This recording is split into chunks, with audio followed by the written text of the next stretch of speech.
Olá, estamos aqui hoje nesse Dia da Mulher com duas mulheres Romani falando sobre mulheres, educação e resistência. Número 1 é um primeiro encontro dessa série e hoje a gente vai falar de poesia, literatura, comentários e a importância do acesso à educação. Então, com muito prazer, eu apresento para vocês as duas maravilhosas que vão falar nesse evento organizado pela Associação Internacional Maile Saracali, a MSK Brasil, e pelo Observatório de Mulheres Gitanas, duas associações de mulheres romani. Hoje vão falar com a gente Elizabeth Martinho, Beth Martinho, acho que fica mais, né, mais adequado. Ela é professora, alfabetizadora, especializada na alfabetização de pessoas com deficiência, aposentada pela Secretaria Municipal de Educação do Rio de Janeiro. É uma Romi Calderache, ativista pelos direitos humanos e integrante da Associação Internacional Maile Saracari, a MSK Brasil. Bem-vinda! E também contamos com a presença da doutora Vora Stefanovski.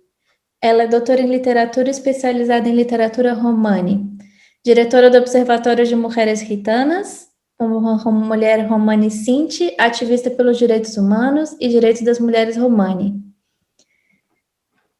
Bem-vinda também.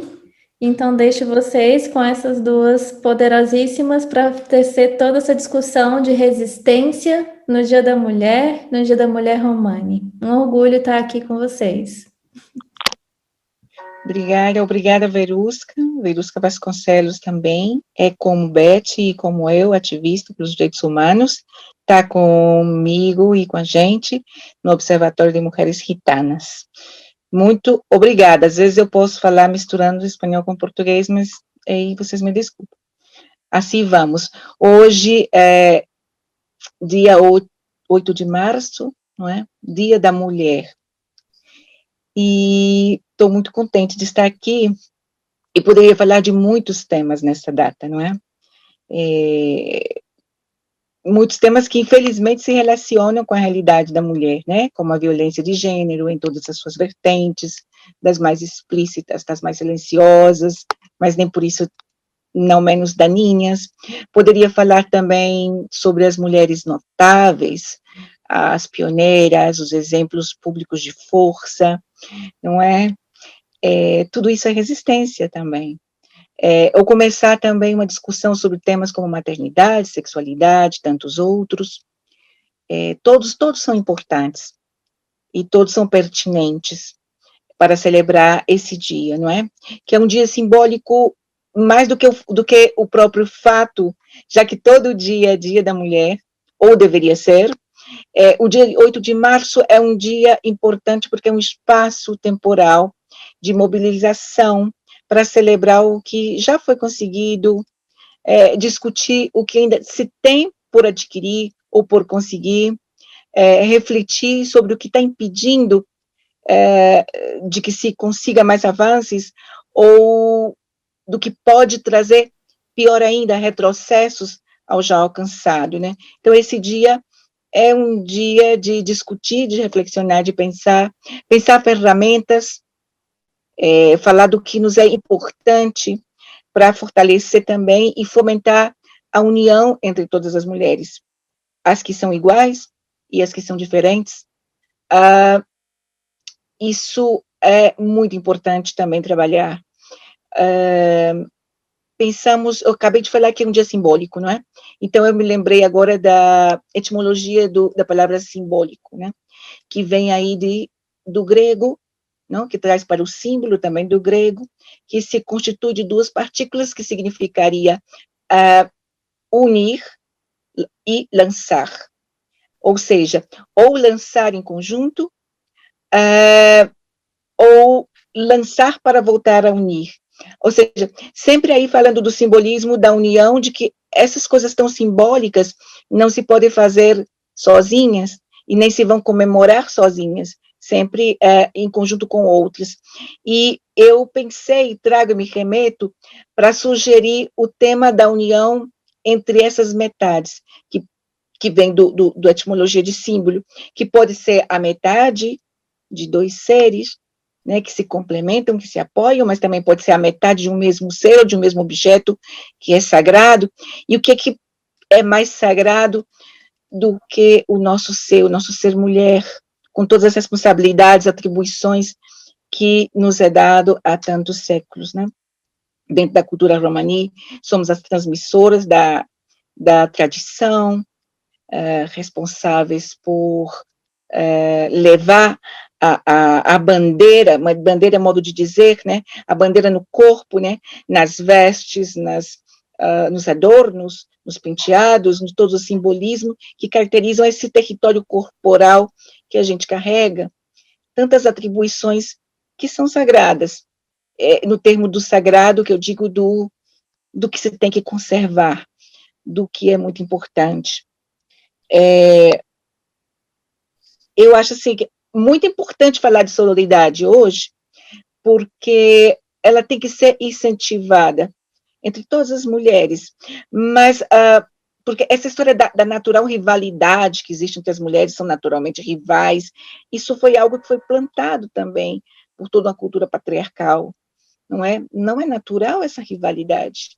Na verdade, o natural é que nos apoiemos e que possamos não nos colocar no lugar da outra, senão que estar no lugar da outra, porque, afinal de contas, somos também mulher, somos também representantes do mesmo gênero, e que possivelmente vivencia, e seguramente vivencia, uma porção de realidades comuns, né? E mesmo que se varie aí de etnia ou de cultura, na verdade, infelizmente, partilhamos de muitas coisas em comum, que são difíceis de aceitar, e também muitas alegrias comuns, não é? Então, eu digo que sororidade vai muito além da empatia, por isso. Entre as mulheres romani, ou ciganas, né, nos chamamos geralmente primas, o que para mim é muito poético. Eu penso sempre na poesia disso, né? Ou seja, independente da língua que eu falo, ou da língua que eu já perdi, digamos, ou do país que eu sou, ao saber que eu tenho ali outra mulher com a mesma origem étnica, eu a considero prima. E isso é uma proteção, isso também é uma forma de dizer sem dizer. Eu sei quem você é, eu sei o que você vivencia, eu sei o que você passa, eu sei algo dessa história que você carrega no DNA e de todas as coisas que você tem vivenciado. E eu digo mais, eu acho melhor que logo passemos a usar mais irmãs do que primas. Ou seja, poderíamos usar o peio, ou o aportuguesamento do prala, né, que o prala seria do irmão, mas aqui se fala prala, o que eu acho muito bonito, porque o português tem essa é uma língua muito adaptativa. Então, pralas, peios, pei, pralas, traz mais intimidade, traz mais aproximação ainda do que já é próximo, né? E as palavras, sim, têm um grande poder. A linguagem tem um grande poder, e nós sabemos disso. Nomear, ser nomeado, utilizar determinadas palavras, é simbólico. Usar a língua, poder falar, escrever, o uso da língua para aproximar, para afastar, para expulsar, para introjetar, para expressar e para lutar. A literatura romani, que é aqui que eu chego, no que eu queria falar hoje, não posso falar de tudo, né? Então, quando eu falo da escrita literária da mulher, eu falo de tudo, porque a mulher aí, ela escreve da sua vivência, da sua realidade, pode traduzir o que sente, como passar a dimensão subjetiva do que se vive, às vezes uma cultura tão diferente, não é? Como eu vou dizer o que sinto quando eu vivencio, pelo fato de ser uma mulher romani, geralmente vivencio a estereotipização, né, os estereótipos que eu vou ter que vivenciar, a exotização, as lendas que eu carrego, que muitas vezes não correspondem à realidade, e quase sempre não correspondem, a discriminação, os racismos vários que me acompanham como mulher, Romani, até quando eu vou a alguns lugares onde não se esperam que eu esteja, não é? E como levar isso? A poesia, por exemplo, a narrativa, ela é muito propícia para fazer chegar ao outro ou à outra, que não é uma mulher romani, mas também a própria mulher romani, que ali se identifica com vivências que pode ser também a subalternidade de gênero, que ainda existe em muitos grupos, não é? E que, logicamente, uma cultura também patriarcal, também machista, como tantas outras e como todas as outras, não é? Então, essa aproximação que, principalmente a poesia, não só a poesia, mas a poesia, ela é muito frequente, porque as mulheres começavam já, desde muito antes mesmo de saber ler e escrever, a cantar, a criar suas canções, como fazia a Papuça, não? Mesmo que não tinha nada para escrever, apesar que já escrevia, ela já criava aquelas canções que ela dizia que eram coisas da cabeça de Papuça, né? Ou seja, estou falando aqui, para quem não sabe, que seria a mãe da literatura romani, não é? Ou seja, outras mulheres escreveram antes dela, sim, escreveram desde 1920, 27, mais precisamente, já existiam mulheres escrevendo, já existia a língua, o romani sendo escrita através de contos, você quer falar de língua ágrafa não é uma realidade, e na verdade talvez nunca foi. Eu mesmo, como menina, eu via as que não sabiam ler e escrever, elas faziam desenhos, círculos, triângulos, coisinhas, e indicavam onde você podia ir, onde se podia armar o circo, onde não se podia armar, e onde todo mundo sabia ler aquilo. Isso é linguagem, e isso está ali em gráficos, não é? E então eu queria falar um pouco disso. Eu também escrevo poesias, e o que eu vejo que a poesia está muito próxima da nossa cultura, porque, primeiro, um povo que vinha antes de uma cultura tradicionalmente oral, que é muito expressivo, então que coloca na gestualidade, na emoção, na repetição das palavras, nas metáforas, usa muito, por exemplo, metáfora é uma coisa impressionante, o exagero, a hipérbole, ou seja, tudo é contado assim, isso é muito poético, isso acaba ficando, não é um estereótipo, senão que é uma consequência da maneira que a cultura foi fazendo sua caminhada, não é? De uma construção histórica mesmo. Então, as canções sempre muito sentidas, então, ele está muito próximo. As narrativas também estão muito próximas, porque quem, por exemplo, quem pôde, porque eu acho que até hoje ainda sim, eu converso com muitas mulheres romanas e elas dizem, não, até hoje nas festas contamos histórias. Então a gente escuta muita história, escutava muita narrativa que formava a nossa identidade, do que podia fazer, do que acontecia se você fizesse uma coisa assim, ou fizesse outra coisa, de como nasceram, como apareceram os ciganos, por quê? Então, tudo isso, as narrativas estavam muito próximas. Então, não é um povo que não tem uma tradição da literatura, sim, tem uma tradição oral da literatura que corresponde às canções, que corresponde às narrativas orais. Então, hoje, existem muitíssimas mulheres, Romani, que conheço, que escrevem poesias. Muitas não pensam em publicar, escrevem porque têm necessidade de fazer, outras pensam em publicar, e muitas já publicaram. Eu, às vezes, conheço algumas mulheres e falo, e você escreve poesia? E quase sempre ela fala, como é que você sabe? Mas, na verdade, eu estou como se fala aqui em português, como jogando verde, não é? Porque eu já tenho uma sensação de que isso pode ser uma expressão dessa mulher. Então, hoje, por exemplo, eu trouxe, porque a questão da resistência, que eu ia falar, nessas poesias e nessas narrativas das mulheres escritoras, e muitas que não publicaram ainda, que estão aí nos blogs, no Facebook, que colocam, que aparece, está muito presente, por exemplo, a questão da denúncia, a questão da resistência, meu povo é resistente, meu povo passou por várias perseguições, eu sou uma mulher forte, valente, ou seja, não dessa forma, mas eu digo que aí está presente como foi sofrido viver assim, mas também como tenho orgulho de ser desse povo, de ser uma mulher forte, por tudo que se foi vivenciado.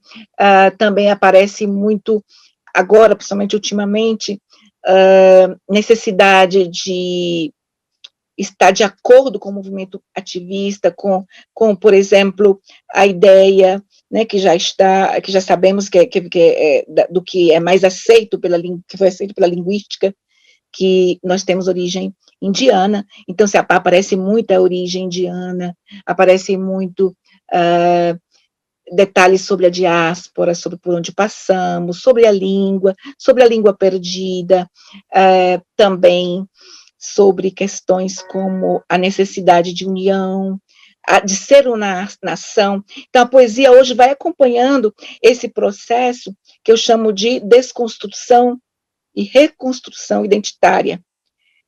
Então, além da expressão do que se sofre, do racismo, etc., ela também chega e diz, não somos isso, subverte os estereótipos, mostra uma outra face, mostra uma outra cara do que foi a chamada vida nômade, que na verdade é uma vida itinerante, o significado e a dureza disso, tira o romantismo dessas questões, então, vai fazendo um trabalho de, inclusive, valorização da mulher, de chamar as outras mulheres para a luta, de chamar as outras mulheres para a igualdade, para trabalhar pela igualdade, porque muitas mulheres que têm contato, elas, às vezes, algumas ainda têm um pouco de medo da palavra feminismo, né? E eu falo, não, feminismo, vamos buscar no dicionário, vamos buscar feminismo, é uma ideologia em prol da igualdade entre homens e mulheres.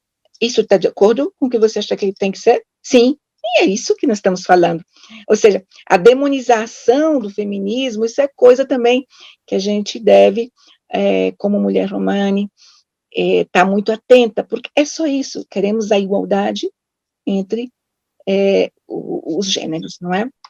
Então, isso também está muito presente na literatura. Eu estou tentando aqui abrir uns poemas que eu trouxe para exemplificar um pouco. Perdão, assim, aqui. Por exemplo, eu escolhi demonstrar esse, porque fala 8 de março, é justamente o nome, 8 de março, conhecido já pela Beth e pela Verusca, que é de Olga Mariano, né? Então, assim, Olga Mariano, portuguesa, ativista, que teve uma vida também bem difícil, bem de luta, como todas nós, não é? Em determinado momento já se descobriu naturalmente ativista, não é? Vocês podem encontrar mais sobre elas, eu não vou falar tanto, porque é muito assunto, mas você pode encontrar sobre Olga Mariano facilmente no Google, agora está também na política muito fortemente, tem um trabalho muito bonito. Então, esse poema, 8 de março, eu vou ler, hein? Quem és tu, mulher, que deixas que outros comandem o teu destino e ocupem o teu lugar, que sofres calada para não te verem chorar, que ficas sentada quando te queres levantar. Como é tua sina, que desde bem pequenina te dizem, não pode ser. Vê outro lado da vida. Ergue-te na despedida, mulher. Hoje é o dia de pensares em ti, de amares o passado, de gritares bem alto tudo o que queres, tudo o que sentes. Há vidas guardadas dentro de ti. Chegou o teu dia, mulher. Que orgulho de te ouvir dizer, basta. Hoje sou eu a falar por mim. Tomar a palavra e dizer, eu sou mulher, sei o que eu quero, eu estou aqui. Eu fico arrepiada porque é forte, não é? E, lógico, eu lembro bem de uma frase da poeta, que ela fala, eu posso ser o que eu quero que eu seja, que eu queira ser, sem deixar de ser quem eu sou. Eu sou essa mulher romântica, não é? E eu posso ter outras tantas funções e me desenvolver individualmente e continuar sendo essa pessoa. Porque um dos medos que ocorreu sempre, que às vezes os segmentos da sociedade, da cultura mais conservador, não digo tradicional, porque ser tradicional é algo bom. Ser conservador, não, porque a tradição, ela se adapta, ela se renova, justamente para não perder os seus elementos centrais e poder permitir o crescimento dos seus integrantes. O conservadorismo se prende, se retém, tem medo. É resistência também? É resistência também. Nós criamos uma identidade de resistência. Mas essa resistência, ela pode se dar na segregação, e na segregação imposta e autoimposta, ela pode se dar através de etnocentrismos, que podem imitar o que a sociedade majoritária te faz, eu vou imitar também, eles não gostam de mim, eu não gosto dele, você se torna reativo, né, uma identidade reativa, mas eu também posso construir outra identidade em cima da identidade resistente. Somos resistentes, mas podemos nos conservar assim por séculos, conservadores e resistentes, ou podemos transformar a identidade de resistência em uma identidade de projeto, como diz Manuel Castells, que eu gosto muito, é dele essa teoria toda da identidade resistente, da identidade de projeto. Então, transformar uma identidade resistente em uma identidade de projeto, é isso que é a nossa luta das mulheres romani hoje. E que tem sido a luta, por exemplo, do feminismo, né? Ao longo do período todo de luta, se transformou hoje em uma identidade de projeto, que transforma, porque a identidade só de resistência, ela resiste, sobrevive, vive séculos, mas não transforma. E então você tem um grupo inteiro preso à marginalidade, preso a uma exclusão que foi imposta e foi acatada, sem ter as ferramentas necessárias para se desenvolver individualmente. E uma das grandes prejudicadas é a mulher, porque nesse esquema patriarcal é ela que fica geralmente com a pior parte, né? Porque é muito peso em cima e sentir que é responsável pela manutenção de um conservadorismo, de uma tradição, é muito peso. Então, como conciliar isso? Então, é necessário mudanças. Então, esse poema, ele traz tudo isso, né? A necessidade que eu vejo aqui é de dizer, vamos para a identidade de projeto, vamos continuar sendo essas mulheres que somos. E ela, eu sigo com outro dela, porque está na sequência, ela fala aqui, nesse próximo, estarei louca, né? Porque ela quer permanecer. Então, como sinto o sangue a latejar nas veias, como o sinto quente passando por elas, como gostaria de nada sentir, como gostaria de estar a dormir. Tento não pensar em tudo perdido, mantendo uma esperança que não faz sentido. Louco estarei, sem desanimar. Louca estarei, voltei a pensar. Mesmo assim, mesmo sendo assim, eu continuo a sonhar. Ou seja, isso também tem o sentido de eu continuo com esses valores todos, eu continuo com tudo lindo do valor que me caracteriza e que não quero perder. Depois vocês têm que, se eu estiver passando do tempo, a Verusca vai, né, porque eu me empolgo. Queria trazer também um trecho para mostrar como vem também a denúncia, né? Esse é de Mariela Mia, alemã, é Geniche, considerada amiga íntima da comunidade, ou seja, sofreu as mesmas coisas, então tem alguma diferença, mas dentro da literatura romani se considera. Então, ela tem um trecho que eu acho muito forte, é uma narrativa do livro que a tradução se chama Idade da Pedra, é de 1981, onde ela conta tudo que ela sofreu por ser itinerante, ser retirada dos pais, né, como eu também fui em um momento, por sorte pude voltar, ela esteve em orfanatos, instituições várias, então tudo que ela viveu foi muito sofrido, e ela conta isso nesse livro, Idade da Pedra. Então, esse trecho eu acho muito forte, quando ela fala, bem resistente, conforme a língua da higiene racial e da ciência antropológica, eu sou sem teto, asocial, ou aquela que carrega o legado associal de uma linhagem de sem teto, ou seja, uma vagabunda, uma daqueles seres humanos perniciosos, moralmente deficientes, incapazes de integração social, uma ladra diurna, notariamente ociosa, esquisita, inútil, desempregada, sexualmente pervertida, socialmente perigosa, uma psicopata que pertence a essa escória que Hitler proibiu e neutralizou. Minhas irmãs, meus irmãos e eu mesma fomos privados de nosso nome e do nome de nosso povo. É forte. São várias maneiras, né? Aí eu posso, como fez Olga, convidar a uma identidade de projeto, eu posso denunciar e trazer à memória e dizer, isso tudo aconteceu. Estamos aqui, ou seja, não somos os únicos culpados, se é que essa palavra se aplica, à situação que hoje temos. Isso foi uma construção histórica, onde as sociedades interagiram e criaram isso, não é? E é importante porque eu estar falando disso agora, e de estarmos falando disso agora, porque muitas vezes o que se vê da nossa cultura é somente, justamente, que também existe os problemas que foram gerados por séculos de perseguição e de tentativa de genocídio cultural, todo tipo, né, que você possa imaginar.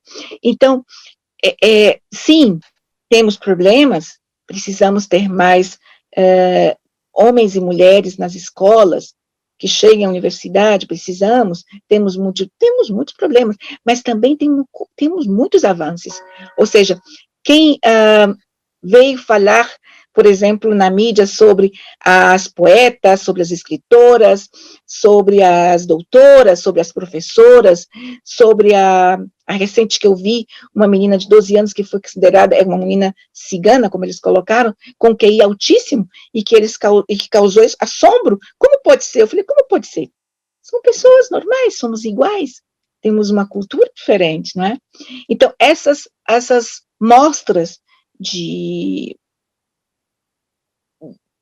outras coisas, além dos problemas que temos, de sermos tratados como desviante, por exemplo, ou de ver como problema a solucionar, isso é muito importante. É importante para nós mesmas, não? Para servir como para qualquer uma de nós, quando a gente vê uma mulher, qualquer que seja ela, que depois de determinada idade conseguiu renascer, depois de determinados problemas conseguiu ir para frente, histórias de vidas que nos dão ânimo de luta, pessoas que fizeram, é muito importante para a nossa comunidade. Eu não queria deixar de falar da Papucha, porque sempre todo mundo tem muita curiosidade, quem não conhece, né, que nasceu em 1908, acho, ou 1910, se tem dúvida, e faleceu em 1987, que foi considerada, que eu já falei, a mãe da literatura romani, e sem nunca ter deixado de ser uma mulher romani, que muito chegada e muito próxima aos seus valores, não é? Por isso passou por tudo que passou. Esse trecho, que é enorme, mas eu vou trazer só um pedacinho, é o título tudo isso é tradução, né? Exceto o da Olga, que é em português de Portugal, o outro é uma tradução do alemão, e agora é uma tradução também. Então, essa não é minha, a outra sim, essa não é. Então, não irei por aqueles caminhos percorridos pelas ciganas do passado, seguir o título. Começo. Amigos, querem saber toda a verdade cigana? Sei que vocês não acreditarão nisso, mas peço que vocês entendam este canto e saibam que estou iniciando um verdadeiro canto cigano, que diz: como outrora vivia uma pobre mãe com crianças pequenas. Nas escuras florestas eu não irei. Acreditem em mim, juro, onde levavam as ciganas do passado. Aquele maldito caminho. Lá cresceu uma pobre criança. Não direi onde eu estava. Lá nasci e cresci. E quando mulher me tornei, aprendi a pensar. Não retornarei àqueles caminhos. Onde na noite profunda ciganos dirigiam. As crianças ouviam as corujas. Estradas, estradas, outra vez trilhas, escuras, escuras florestas. Como está difícil lhes dizer, meus amigos, como viver bem na floresta, debaixo do céu claro. Possam os caminhos do passado caírem no esquecimento, aquelas que nos levavam por toda parte, onde sopravam ventos. Por toda parte do homem, sobrou nada mais que uma folha deste tempo. Eles tinham medo que suas crianças morressem de frio. Como retornar àquelas estradas onde viviam ciganas tristes? É enorme o canto, mas, na verdade, o que ela faz também é tipo, vamos para diante, vamos olhar o futuro.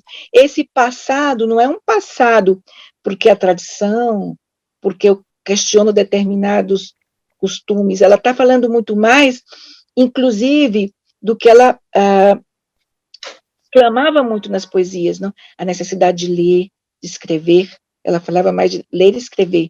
E hoje nós falamos a necessidade de conhecimento, a necessidade de estudo, a necessidade também de que se apoie essas mulheres que querem estudar. Por exemplo, eu faço um comentário que eu acho um absurdo que, por exemplo, não existam cotas regulamentadas em determinadas universidades, quase em todas, não existem, universidades boas, na qual, por exemplo, a UNB mesmo, eu me formei como, fui considerada naquele momento, a primeira mulher cigana a ter um doutorado na América Latina, ali não tem cota para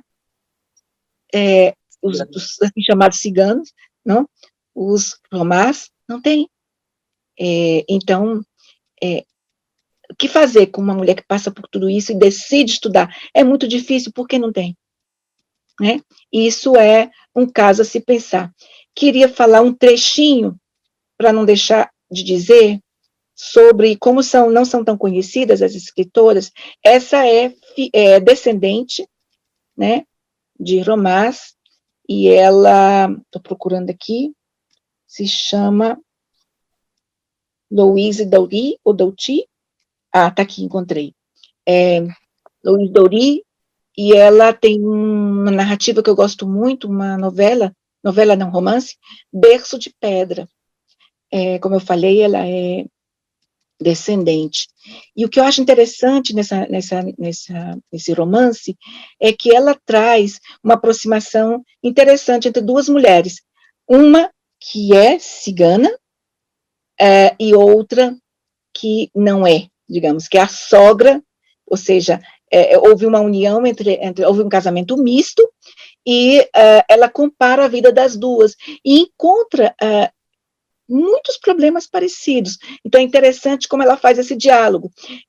Uma conta, por exemplo, da mãe de origem romani, e diz, minha Dei, ela era o tipo de mulher que manteve todo o seu sofrimento trancado dentro de si mesma.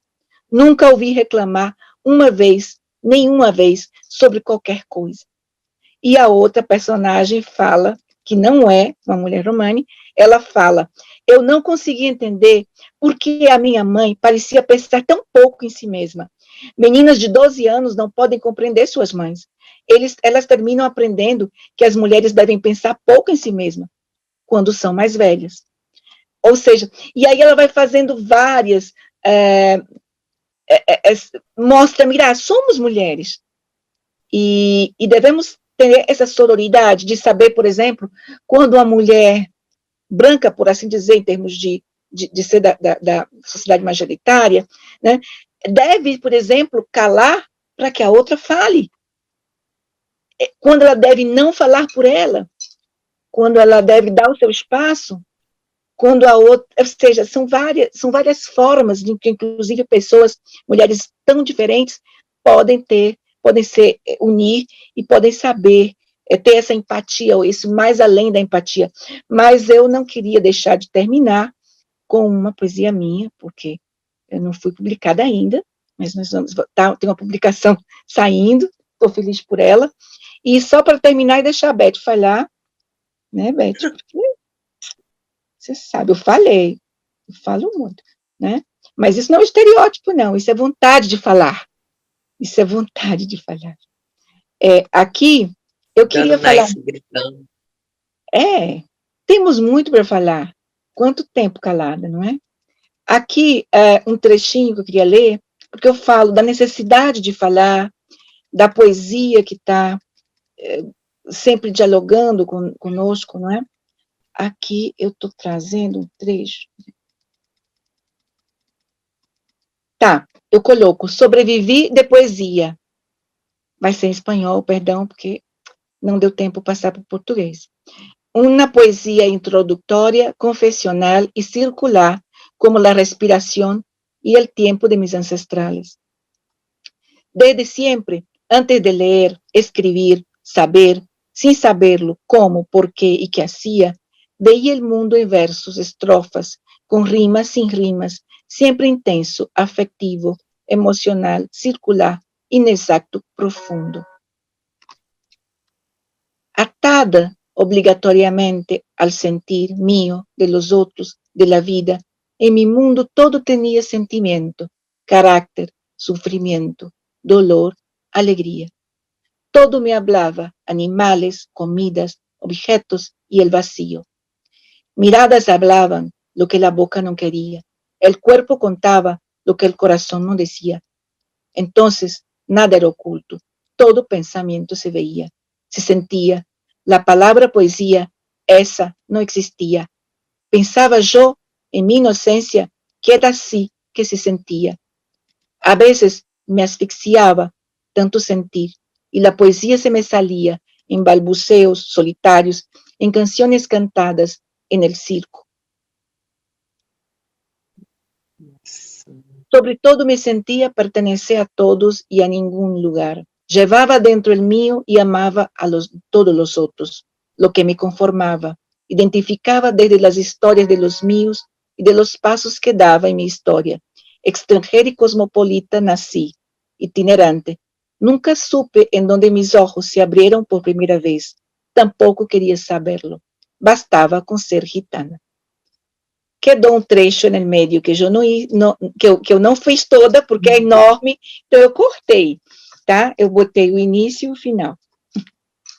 Assim que, estou que muito feliz Dia das Mulheres, peço desculpa às vezes que hoje eu estou trocando espanhol com português, e às vezes eu tive algumas emoções. Muito obrigada, Beth, obrigada, Verusca, obrigada a todos e a todas. Obrigada, muito emocionante, tantas palavras em tantos momentos, né? Eu não sei nem muito bem o que falar, porque como que eu vou explicar? Para mim foi fazendo um desenho e foram informações que eu tenho acesso, que eu poderia saber e construir, o que eu acho muito importante isso estar público para outras mulheres romanes, ciganas, gitanas, que queiram ter acesso a esse tipo de informação também. Depois a gente vai fazer uma conversa entre todas, né? Mas eu voltei para a tela para apresentar a Beth mais uma vez. Obrigada, Vória. Agora a gente conta com a participação da Beth, Elizabeth Martinho.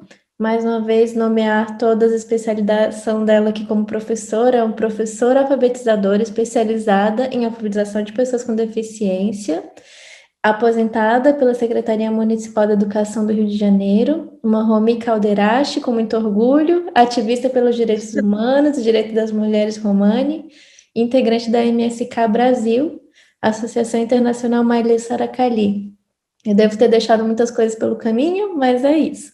Bem-vinda à sua participação. Eu é que agradeço a oportunidade. Na verdade, é um prazer inenarrável estar aqui. É um privilégio, é uma delícia ouvir a Vória falar. A gente não cansa, porque ela é a própria poesia. Agradeço a você, Verusca, pelo carinho, pelo acolhimento.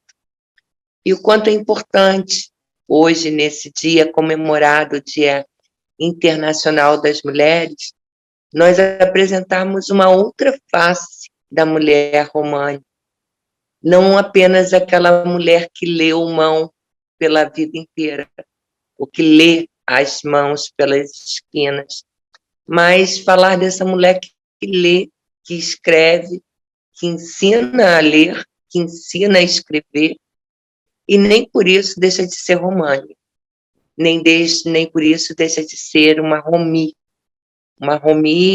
na sua vida, no seu viver, no seu dia a dia. Então, é muito importante esse momento de hoje, que a gente comemora o Dia Internacional da Mulher, a gente mostrar o quanto nós, mulheres romis, quanto nós, mulheres ciganas, assim chamadas, resistimos, lutamos, lutamos por fora e por dentro, dentro da família e fora da família, na sociedade, para que possamos estudar, que tenhamos acesso à educação. Então, por vezes, há quem diga que não somos mais comis porque não vivemos aquela vida, assim dizendo, tradicionalmente, ou eu não gostaria de usar essa palavra, mas submissamente romi. Há quem diga que não somos romi porque estudamos, porque não nos reconhece. E há quem diga também, no social, no dia a dia, quando a gente se identifica ou por algum momento você precisa se apresentar enquanto mulher romi, a primeira pergunta que te fazem normalmente é: você lê mão? E aí você respira fundo, sorri e diz: não, eu ensino a ler, escrever.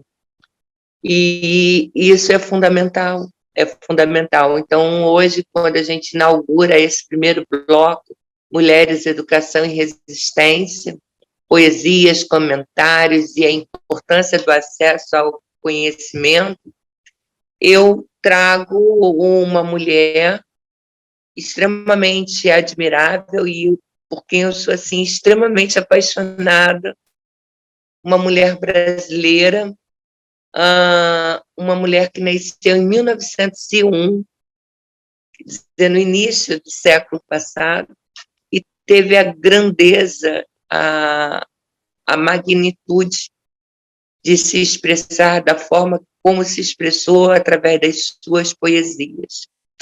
Ela é uma carioca também, ela é do Rio de Janeiro, ela estudou em escolas públicas no Rio de Janeiro, se formou em professora no Rio de Janeiro, no Instituto de Educação. Eu também já frequentei o Instituto de Educação na Tijuca, aqui no Rio. E essa mulher também poeta, jornalista, escritora, reconhecida pelo mundo inteiro e ainda não reconhecida como uma mulher romi, como uma cigana. De fato, em todas as suas poesias, em algumas delas, e nos próprios cânticos, publicado pelas Três Filhas na década de 80, várias vezes ela faz referência a essa sua identidade romani. Então, é muito importante. E é uma mulher que lutou pela educação. Eu falo de Cecília Meirelles. Eu falo dessa mulher que é fonte inspiradora, maravilhosa. E trago ela para essa conversa, convido deliberadamente para esse diálogo, com as suas frases inesquecíveis, com os seus poemas maravilhosos, com os seus cânticos, com as suas crônicas, sua genialidade e todo o mais que já é de conhecimento público nacional e internacional. Sim, a gente convida deliberadamente Cecília Meirelles com a sua vida, com a sua história de vida atípica, né? Uma mulher que foi órfã de pai 3 meses antes de nascer, que foi a única sobrevivente na família de 4 irmãos, que foi órfã de mãe aos 3 anos e é criada, então, pela sua avó materna, a avó Jacinta, e a sua babá Tetra. E a avó Jacinta é portuguesa de Açores, e Cecília vive com essas 2 mulheres e é quase que designada para ser a expressão da ressignificação, da resiliência, da força, do simbolismo e mesmo da metafísica. Então, eu quero iniciar primeiro com uma frase dela em relação à educação, que ela fez parte dessa escola moderna, ela fez parte de achar que todas as crianças deveriam ter direito a uma educação pública de qualidade. Ela lutou por isso, e ela tem inclusive ela fundou a primeira biblioteca infantil em Botafogo, aqui no Rio de Janeiro, e que foi fechada por Getúlio Vargas por ser uma biblioteca subversiva. Então, a frase que eu trago para esse momento da Cecília é a seguinte: a educação é a única das coisas deste mundo que acredito e é inabalável. E eu concordo plenamente, porque, assim, quando a gente tem acesso ao conhecimento, quando a gente tem a oportunidade de estudar, quando a gente consegue aprender coisas novas, a gente, quando crescer, quer ser assim, igual a Vória, né? Com essa desenvoltura, com esse conhecimento, mudando a vida, sendo dona de si. E eu tenho certeza que muitas outras meninas hoje arrancheiradas, acampadas, ou mesmo nas suas casas, desejariam também ter acesso a conhecimento.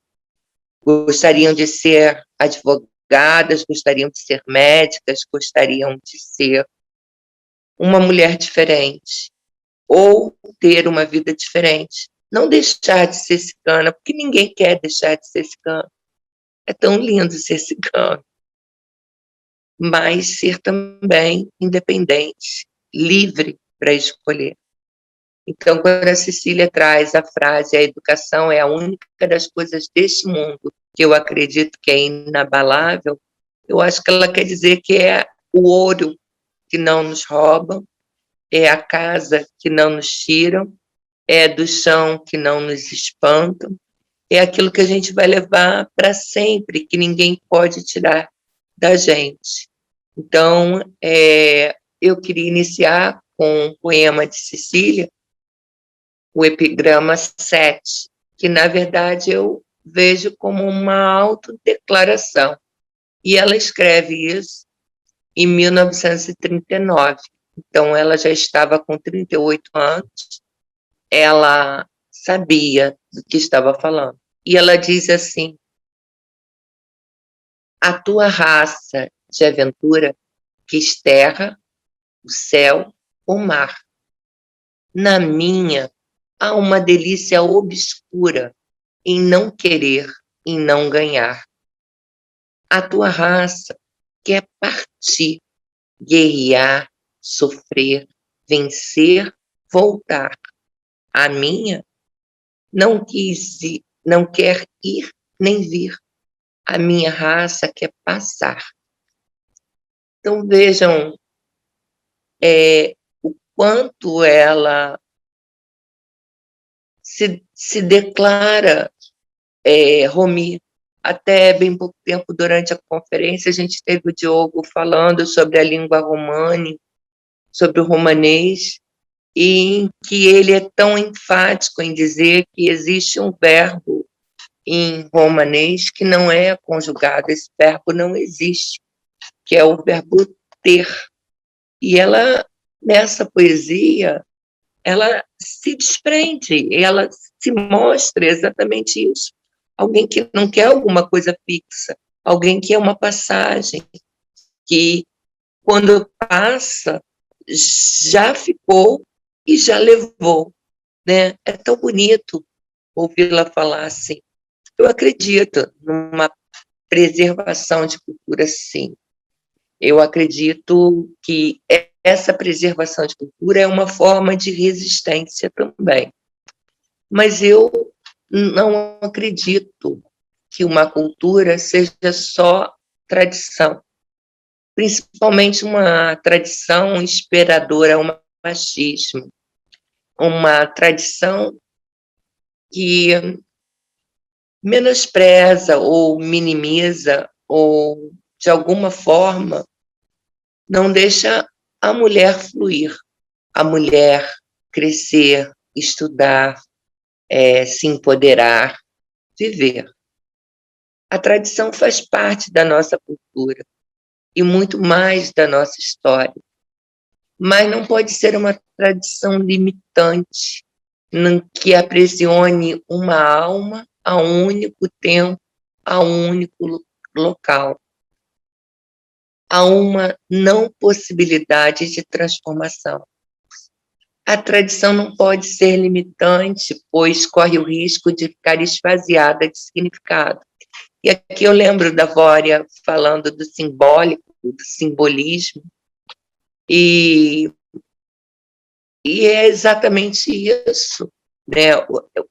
Que significado passam a ter as coisas as quais você não conhece?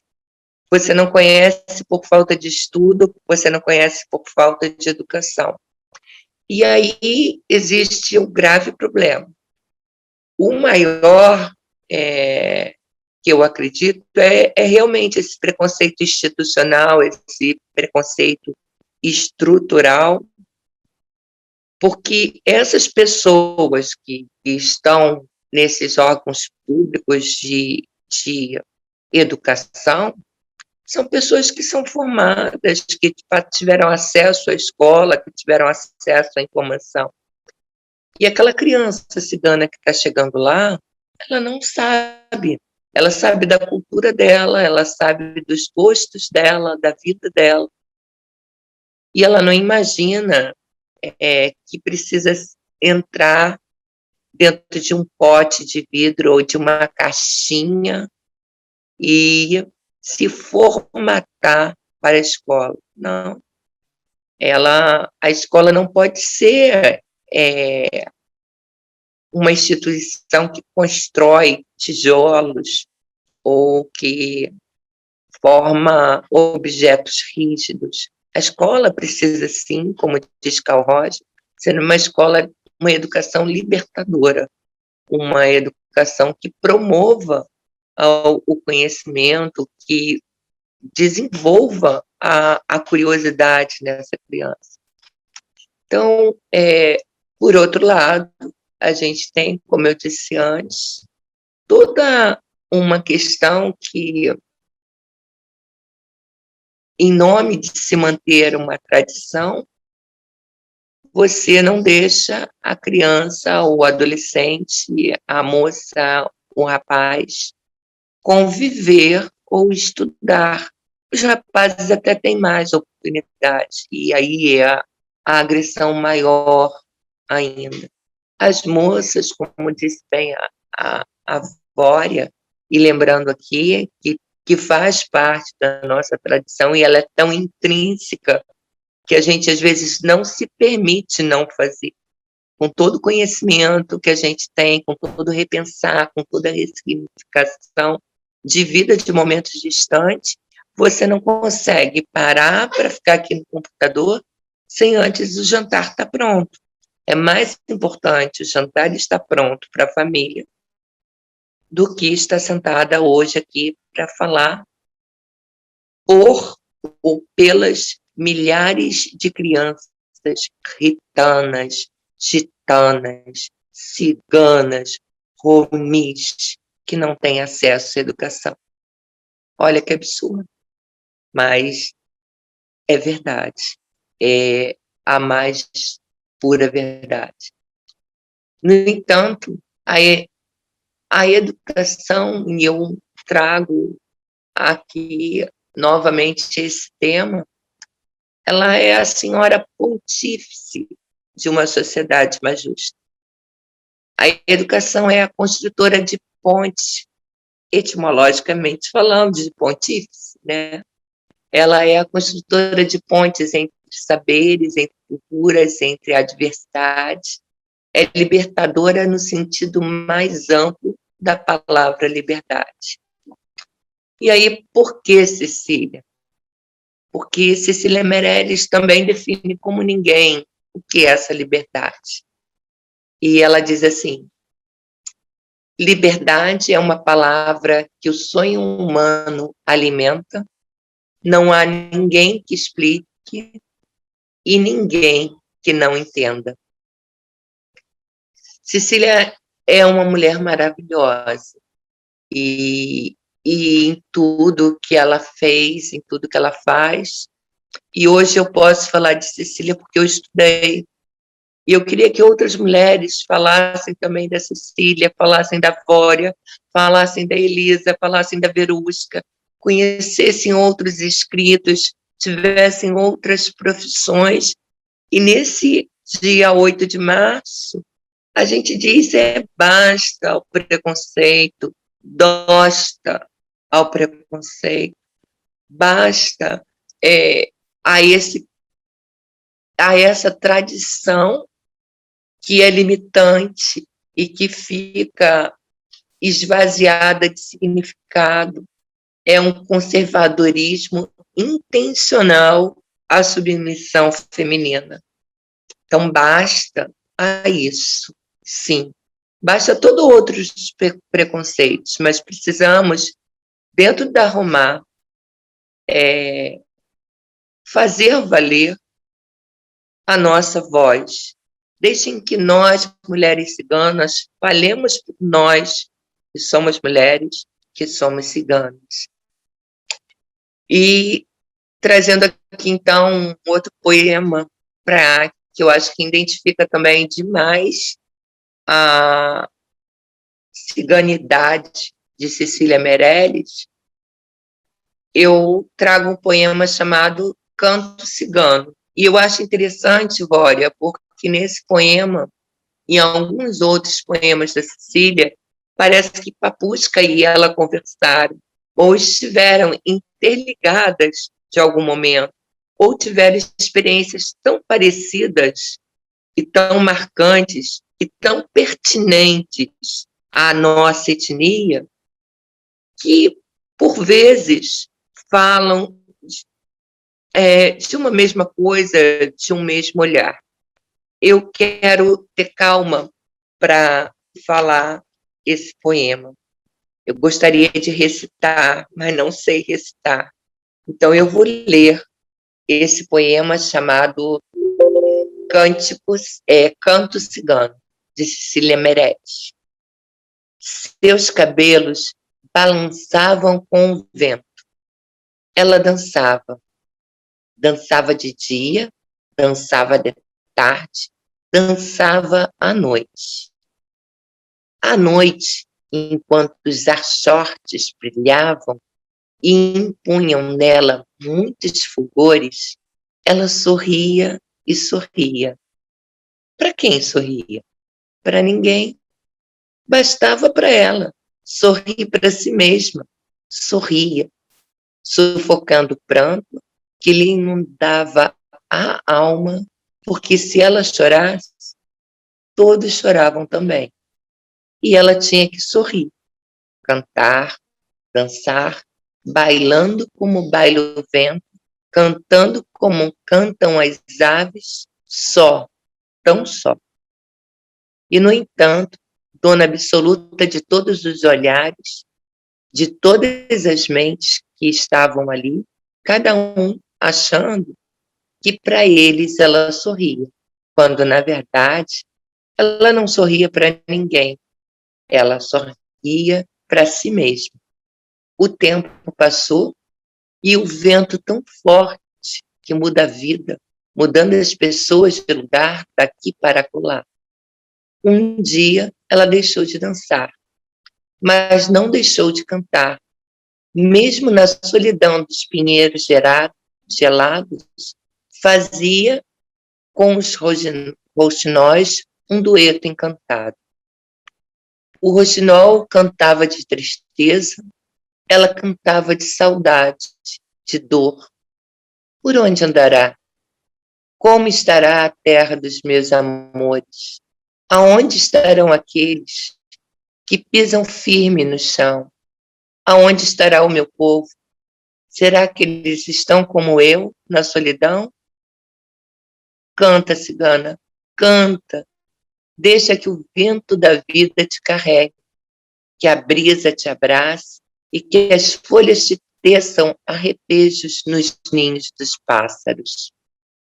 A solidão nos faz aprender a viver dentro de nós, num castelo encantado, onde é possível chorar sozinha e rir feliz para todos os passantes, caminhantes, andantes de muitas terras, de muitos sonhos, de muitas estradas. Deixa voar o seu sonho de paz, porque um dia você terá.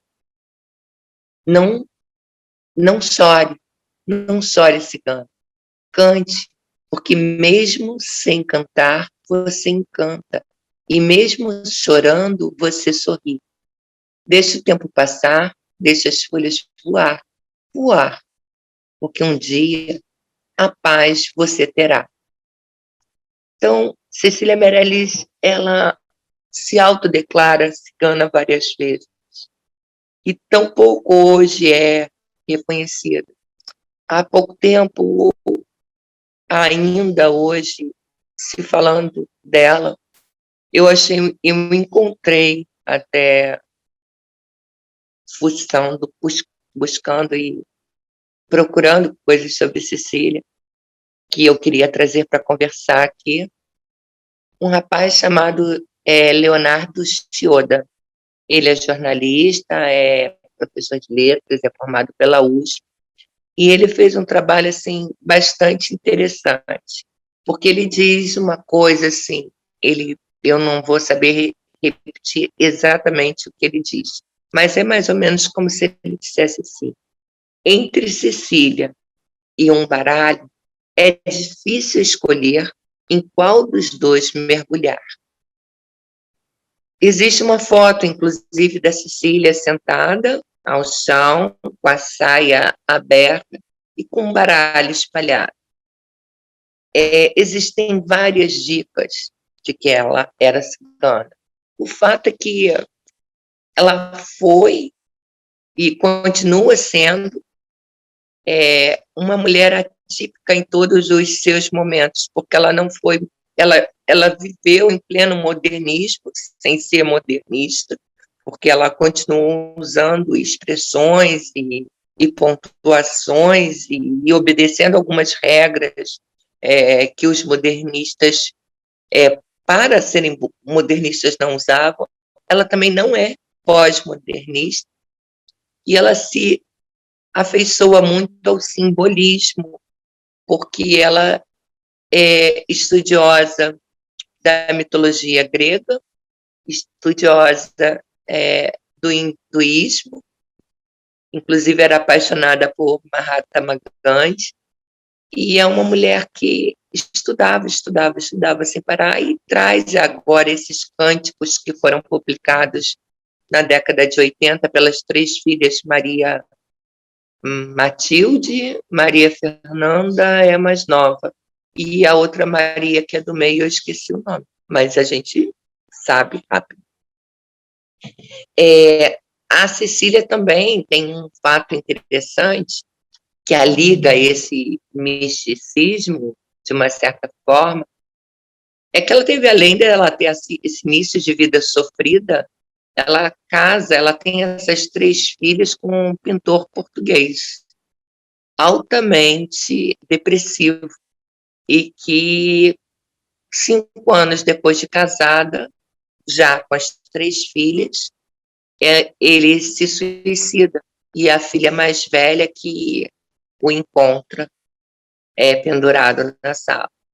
Então, a Cecília, logo depois, perde a avó, a Jacinta, e ela fica com as 3 filhas para criar, sendo professora e precisando trabalhar para sustentar aquelas 3 filhas. Então, ela deu aula em escolas municipais e segue a vida. Um dia, e não deve ter sido por acaso, porque esse acaso não vai existir, a Cecília recebe uma carta anônima, e isso ainda existe nas coisas dela, a tal carta anônima, sugerindo a ela que cortasse um dos L's do Meirelles. Ela assinava o Meirelles com 2 L's. E essa pessoa, então, diz a ela para tirar um L do Meirelles, passar a assinar Meirelles com L só, que a vida ficaria mais leve. Bem, para quem já estava enfrentando a vida do jeito que ela enfrentava, que custava tentar, né? E ela tentou. E, por incrível que pareça, as coisas mudaram. Mudaram 5 anos depois, ela conheceu, já na Universidade Federal do Rio de Janeiro, um engenheiro agrônomo, professor da universidade, com quem se casou, e ficou até falecer aos 63 anos de idade. A vida ficou mais leve, sem um L.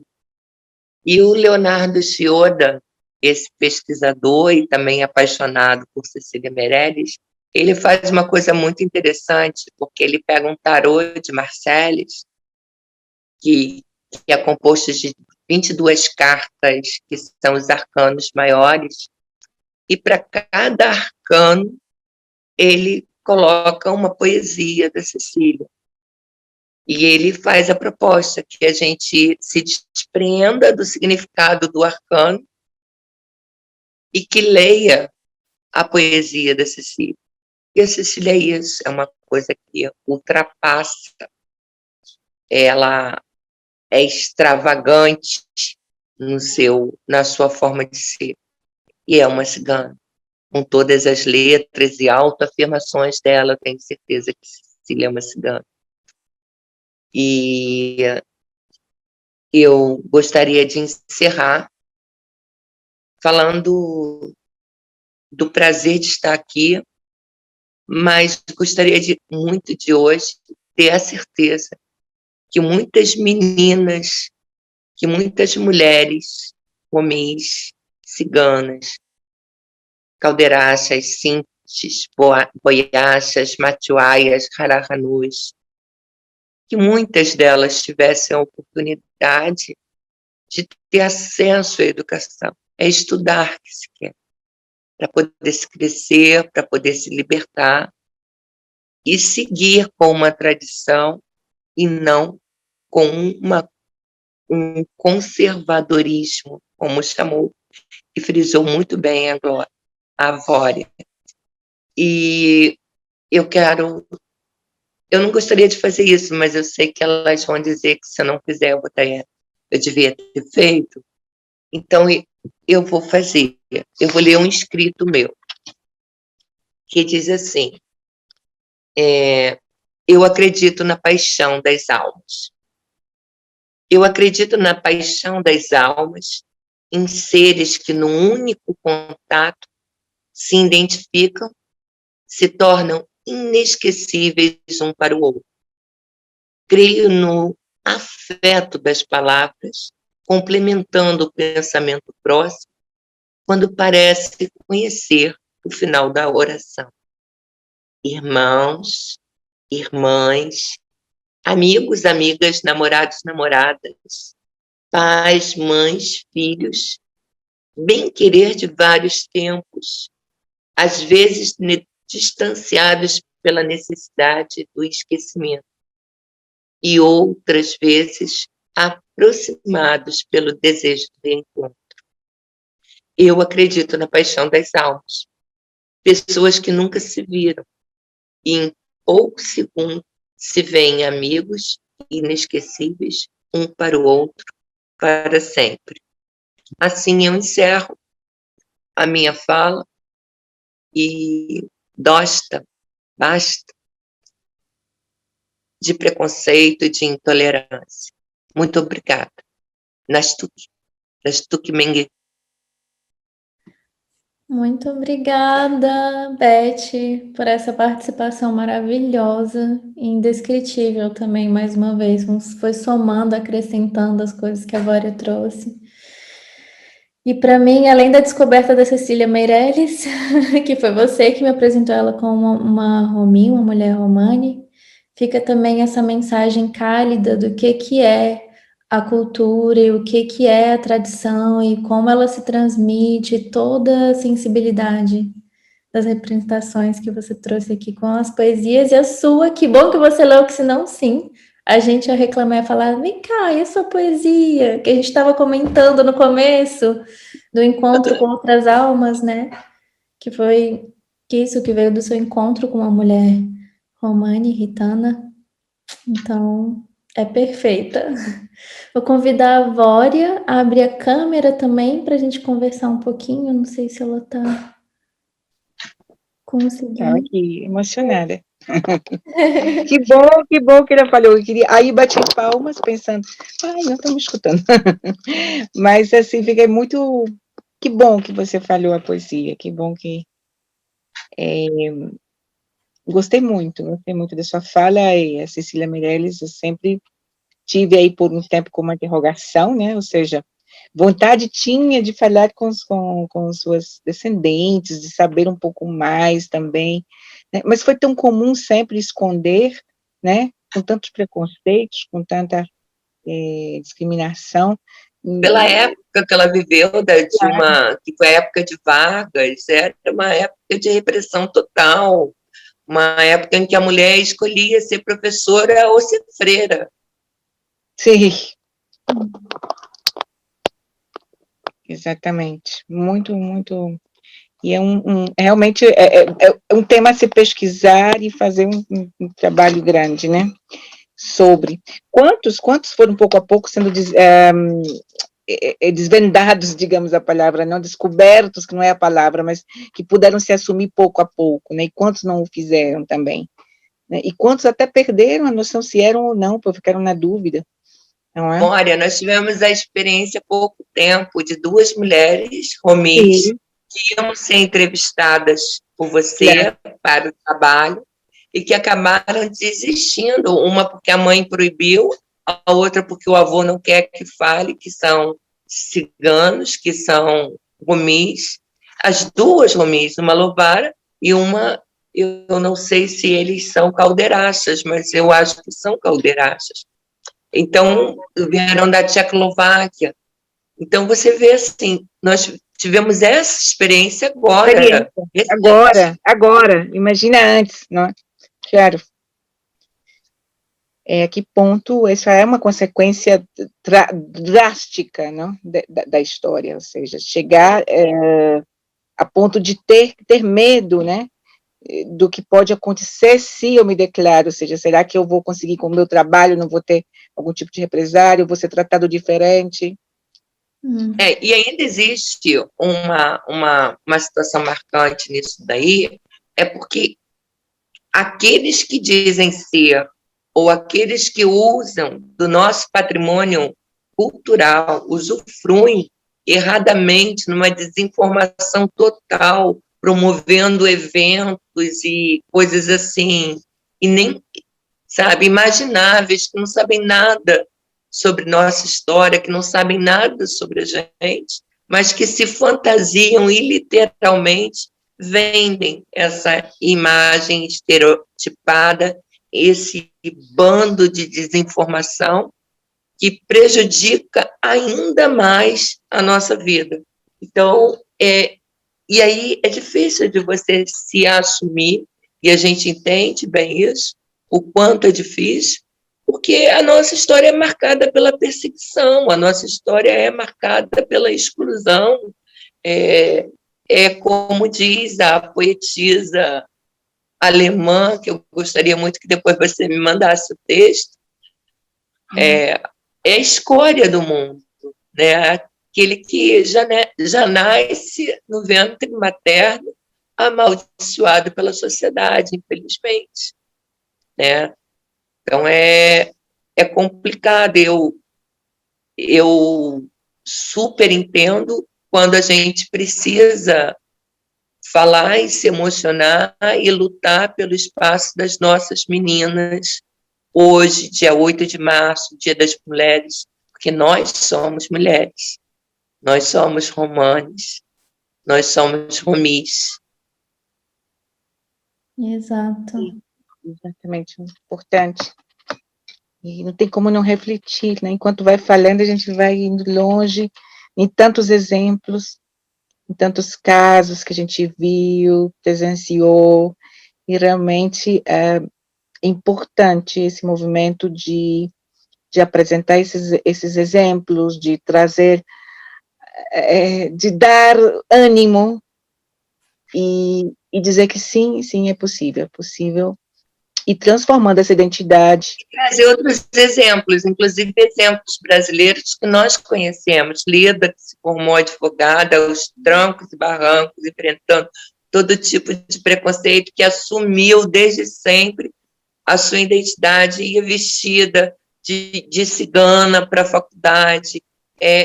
Anne, que está cursando a faculdade, Verusca, um grande exemplo, né? Sua filha, um grande exemplo, outra mulher formada, psicóloga, a Sônia, que fez o curso de pedagogia e hoje trabalha numa secretaria de educação. Então, é importante Lucimara, falar. Elisa, são Sim, próximos. Lucimara, mestre, Elisa. Então, é importante falar dessas mulheres que continuam ciganas, ativistas pelos direitos humanos, lutando pelas ciganas e pelos ciganos e por todos, e por um mundo um pouco melhor. E nós não deixamos de ser. A educação não nos prejudicou em nada. A possibilidade de estudar só nos fez perceber o nosso lugar de fala, para que falemos por nós. Não deixemos outros falarem por nós, outros que nem ciganos são. Sim, sim, isso eu falei uma vez, inclusive no congresso, tinham muitas meninas lá, que foram com os pais, ver um filme, e foi algo que eles abriam os olhos, e eu fiquei feliz, porque eu dizia, e que aconteceu comigo, e não só comigo, como vi com outras mulheres, que o fato de estudar faziam elas chegarem, sentir até mais, ou seja, como era um plus a essa ciganidade, essa Romani Pen, porque se entendia uma história, um porquê, se entendia o contexto de que foi construída essa identidade, a necessidade de, ou seja, te abre um leque enorme, de informações. Onde você só pode valorizar um povo tão resistente, porque ter sobrevivido a tudo isso, mantendo uma cultura, imagina o que não se pode fazer de bom, tendo também as ferramentas, não? Exatamente, foi que eu disse ainda há pouco, eu acho que a gente corre mais risco, digo, a gente como forma geral, de negando esse acesso à educação às crianças, em busca de uma preservação, ou em função de uma preservação de cultura, de uma tradição, a gente corre um risco muito maior de sumir na história, de desaparecer na história. Porque o que a gente vê é as pessoas repetindo, pelo menos aqui no Brasil, se fala em 90% dos ciganos são analfabetos. E Elisa sempre pergunta por isso, e pergunta muito bem, 90% de quanto? Porque a gente não sabe no Brasil nem quantos somos. Claro. Então, pensar em políticas públicas, pensar no nosso povo, mas também, sabe, começar a mostrar para as nossas meninas, para os nossos meninos, que é preciso estudar. Estudar para conhecer, para transformar, para ser uma pessoa melhor, melhor. Ocupar os nossos lugares, né? Para mim, pelo menos eu falo assim, é muito inspirador quantas mais mulheres chegam. E eu vi vocês falando, e todas as mulheres que foram nomeadas aqui, porque é um caminho que vai sendo marcado adiante, juntando as duas coisas. E falando assim por mim, fica uma confusão muito grande entre o que você vê dentro de casa, o que dizem que é cigano e quem se nomeia cigano, quem se nomeia romani, e o que é essa história toda mesmo. Então, são luzes no caminho, são estrelas. Eu vejo vocês assim, como fortaleza, assim, dizendo sim, é por aqui, existe uma coletividade, teremos nosso espaço, sem entrar nas picuinhas e nessas vaidades, porque uma pessoa se dizer cigano sem saber nem o que significa, eu prefiro não dar palco no meu dia a dia, sabe? É uma coisa que aquela pessoa não tem a menor ideia do que ela está fazendo, né? Mas a gente sabe, vocês sabem, e por isso estão fazendo algo diferente e mostrando o que se pode mostrar publicamente do que é, né?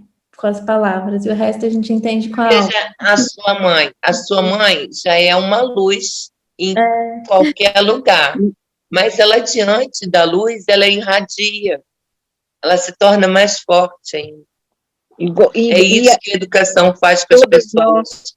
Todas nós, inclusive a Verusca estava falando que vocês, né, eu vejo, e o exemplo e a luz, e eu vejo também nas novas gerações, né, que agora é a Verusca, são as que vêm depois, é importante porque eu vejo ainda mais se abrir um caminho e onde elas podem fazer muito, bastante, não é? Então eu vejo nelas também esse grande sol.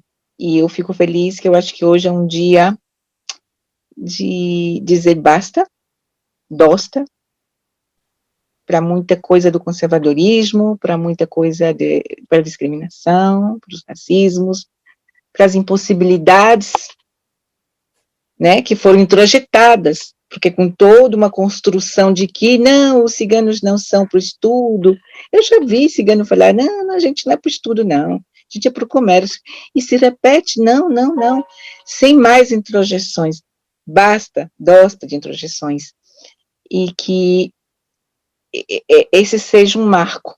Esse ano é um ano muito diferente, desde 2020 a gente está vivendo coisas que nunca pensamos, ou seja, coisas impossíveis praticamente, situações impossíveis. O impossível não é impossível nunca. Podemos.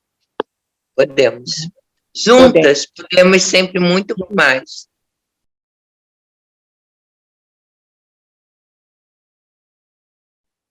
Isso, muito obrigada pela participação de vocês. Vocês querem fazer algumas palavras finais de despedida desse evento, desse momento? Beth, eu comecei, agora você começa. Outra vez foi eu. Eu agradeço sempre a oportunidade, agradeço a Deus, a Gela, a Icana Sara, a Elise e a Luzmara, especialmente, a você, Vória, que é uma grande inspiração, a você, Verusca, e agradeço a todas aquelas que têm oportunidade de escutar as nossas falas. Eu continuo afirmando, é o encontro de almas, e ele existe. Obrigada. Nasto Kemengi. Obrigada a você, Beth, por esses momentos que foram tão bons de escutar, tão emotivos e poéticos e tanta coisa bonita. Eu agradeço também, primeiro agradeço a todos que chegaram até aqui nos escutando, né, tanto mulheres e homens, como que sejam ciganos ou não ciganos, que possam escutar com atenção o que a gente disse e tentar também, se não forem, por exemplo, ciganos, lutar com a gente. Chegamos a um momento em que não precisamos lutar, que se lute por nós, mas sim conosco, não é? E isso eu aproveito, me lembrei agora, porque quando a Verusca falou, eu ia só agradecer, mas quando a Verusca falou das apropriações culturais e tudo mais, eu lembrei que existem muitas formas de apoiar a nossa causa, de estar conosco e de fazer grandes coisas e de contribuir sem nenhum tipo de apropriação. E isso é bastante louvável e isso é bastante admirável. Precisamos estar unidos, tanto romás como não romás. E eu agradeço a MSK, a Elisa Costa, que é uma irmã do coração, como todas as mulheres que estão aí, a Lucimara Cavalcante, a Natasha, a Verusca, e todas essas mulheres que são realmente, além de primas e filhas, são irmãs. Obrigada, Naistuk.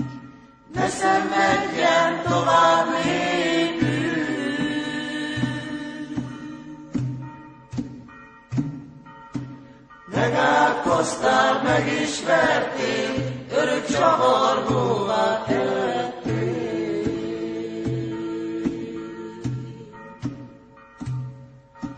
Megákoztál, megismertél, örök csavargóvá